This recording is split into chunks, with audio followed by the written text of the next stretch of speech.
A 16-year-old girl sneaks out of her bedroom window at midnight. Her parents are asleep. She's done it before. She's a teenager. They all do it. Her name is Skylar Neese, and she was never seen alive again. Now here's the part that's going to mess with your head for the rest of this video. The people who took her were her two best friends. Not a stranger, not some predator lurking in the dark. Her best friends, the girls she ate lunch with, texted constantly, the ones in every single photo on her social media.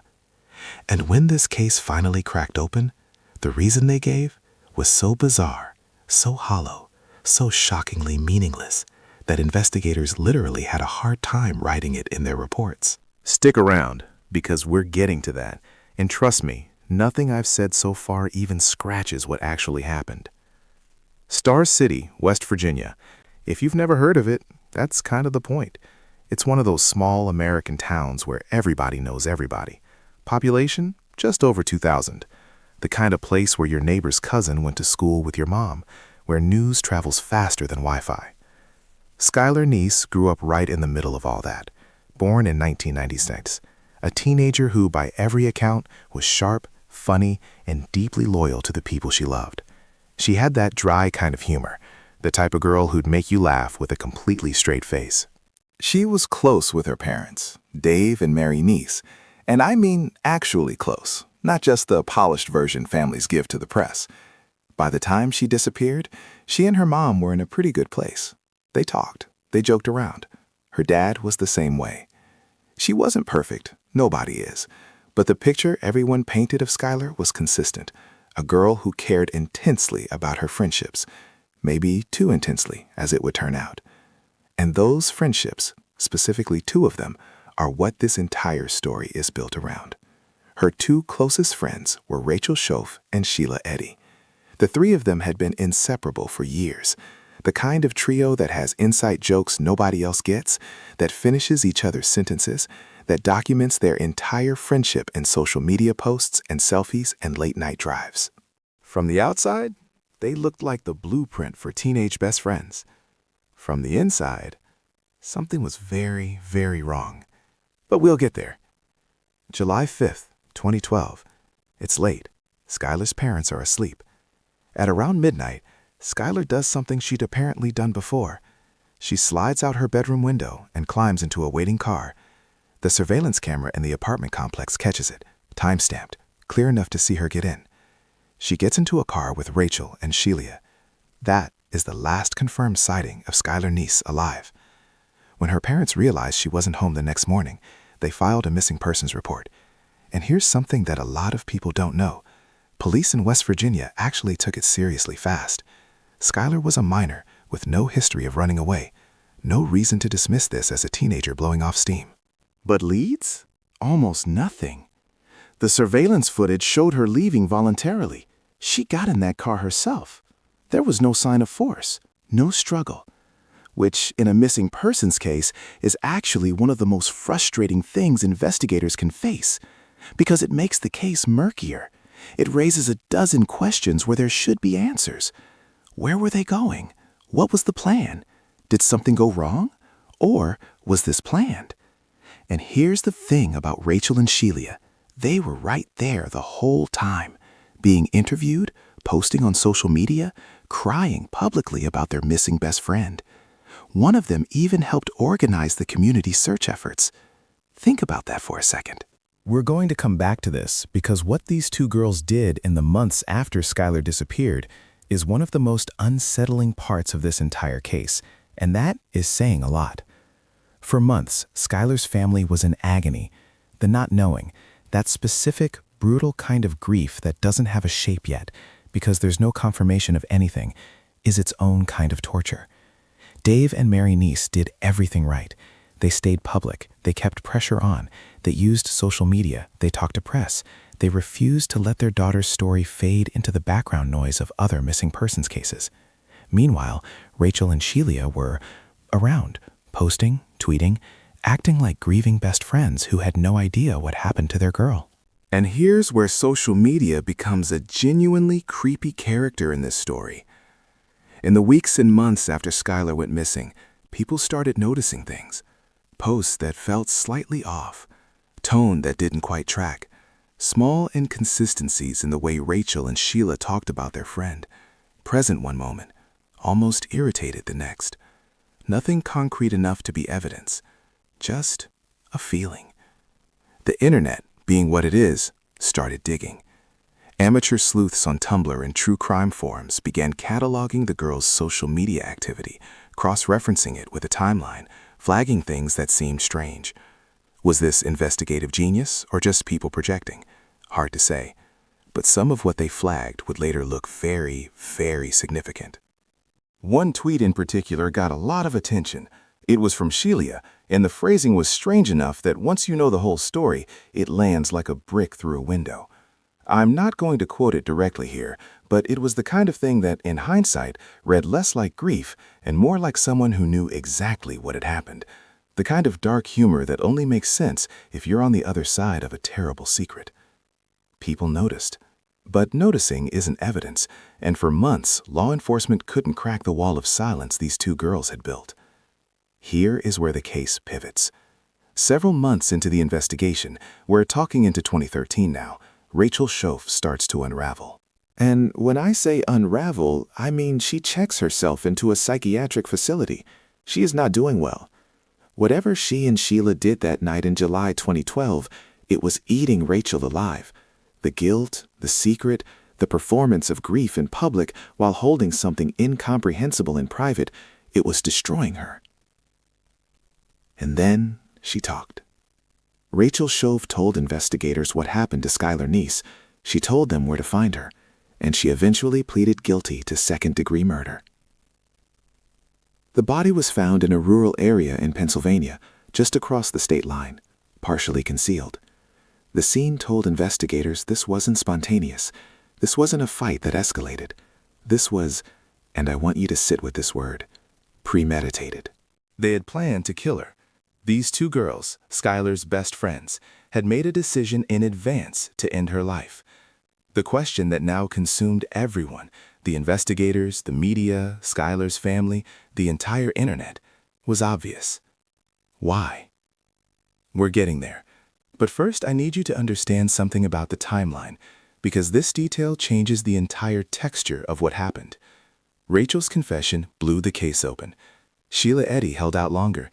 She didn't confess until January 2014, but eventually, she too pleaded guilty to first-degree murder. Let me give you those charges side by side, because the difference matters. Rachel, second-degree murder. She cooperated. She confessed relatively early. She expressed remorse, or what passed for it. Sheila, first-degree murder. She held out for over a year. She continued posting on social media after Skylar's body was found. She was, by most accounts, the driving force. Sheila Eddy was sentenced to life in prison. She will be eligible for parole after 15 years, which, given she was a juvenile at the time of sentencing, was the maximum allowed under West Virginia law at the time.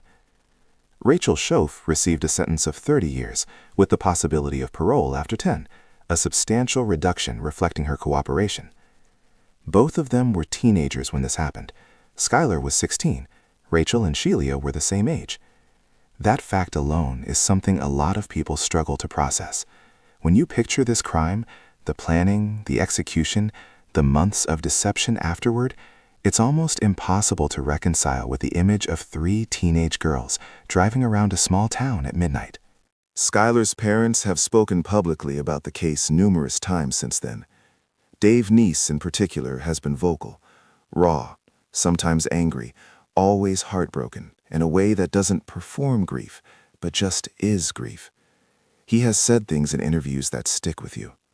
About what it means to find out your daughter's killers were the people who cried at her vigil. About what betrayal at that scale does to a family's ability to trust anything ever again. Mary Neese has been quieter publicly, but no less present in the way the family has kept Skylar's memory alive. This case produced a book, Pretty Little Killers, by Delane Berry and Jeffrey Fuller, and later inspired elements of what some believe to be fictionalized or dramatized retellings in various true crime formats. The real story, though, is more complicated and more painful than any dramatization can fully capture. Okay. You've been waiting for this. Everyone who follows this case waits for this part. Because it's the part that makes the least sense, the part that investigators struggle to articulate, the part that Skylar's father has said publicly makes him the most angry. Not the crime itself, but the reason. Why did Rachel Schoaf and Sheila Eddy decide to kill their best friend? The answer given, and this has been confirmed in court documents and reported extensively, is so staggeringly small compared to the act that most people, when they first hear it, assume they must be missing something. They aren't. The reason Rachel and Sheila gave was that they simply didn't want to be friends with Skylar anymore. That's it. That's the core of it. There are variations in how it's been reported, and there are threads that go deeper. Jealousy, a shift in the dynamic of the friendship, possible romantic entanglements between Rachel and Sheila that Skylar may or may not have complicated, a desire to cut her out that somehow escalated, in their minds, to the conclusion that the only way to truly end the friendship was to end her life. But at its root, they didn't want to be her friend. And instead of, blocking her number, they decided to take her to a remote area and stab her to death. I told you the reason was going to mess with you. There is no satisfying psychological explanation that wraps this up neatly. Investigators, journalists, true crime analysts, they've all tried to find the frame that makes it make sense.